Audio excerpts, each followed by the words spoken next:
kalau Indonesia merasa bahwa orang Papua bukan bagian dari Indonesia, kemudian mereka ingin kasih pulangkan mahasiswa Papua dari Indonesia, kami rakyat Papua juga siap kasih pulang.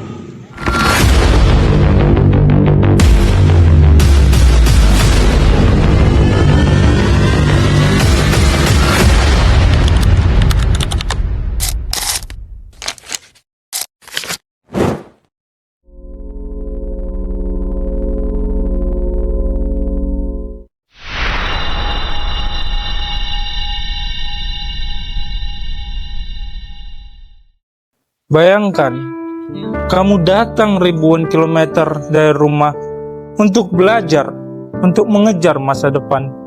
Tetapi pada suatu malam, pintu asrama kamu digedor, dilempari batu, bahkan dikatain monyet, hanya karena warna kulit kamu yang berbeda. Itulah yang terjadi pada mahasiswa Papua di Surabaya pada tahun 2019.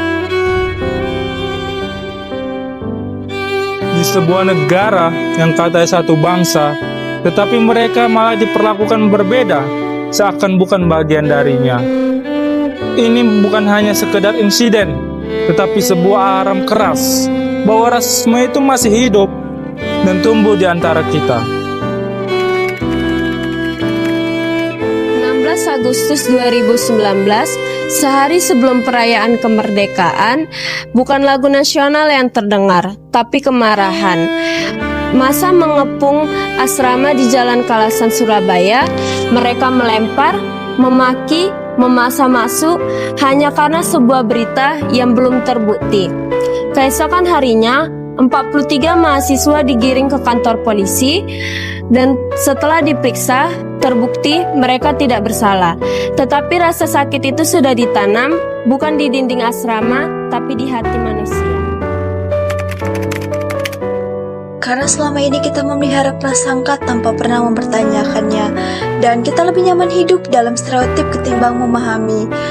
Dan karena hoaks lebih mudah dipercaya dibandingkan kebenaran, dan terkadang hukum lebih tajam kepada pihak yang lemah dibandingkan yang berkuasa. Rasisme bukan datang tiba-tiba, ia adalah hasil dari pendidikan tidak pernah selesai dan empati yang tidak pernah dipelihara serta keberanian yang tidak digunakan untuk melawan ketidakadilan. Tapi luka itu tidak berdiam diri. Video penggunaan rasial mulai menyebar dan suara perlawanan pun mulai bangkit, mulai dari Jayapura, Soro, hingga Manokwari.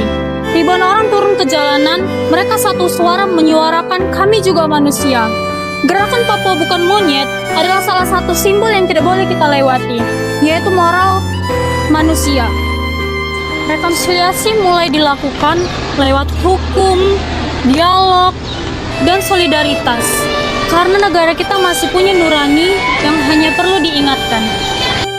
Hasil Surabaya adalah cerminan bukan hanya untuk ditatap lalu diabaikan, tapi membuat kita bertanya, kita hidup bersama atau hanya berdampingan? Tugas kita bukan hanya untuk mengutuk rasisme, tapi mencegahnya kembali untuk tidak lahir kembali, lewat kata-kata, lewat sikap, dan lewat keberanian untuk tidak berdiam. Indonesia tidak akan adil karena waktu, tapi karena usaha. Dan selama kita berdiri di sisi kemanusiaan, dan selama ada orang yang berani berkata tidak pada diskriminasi, maka harapan itu tidak akan mati.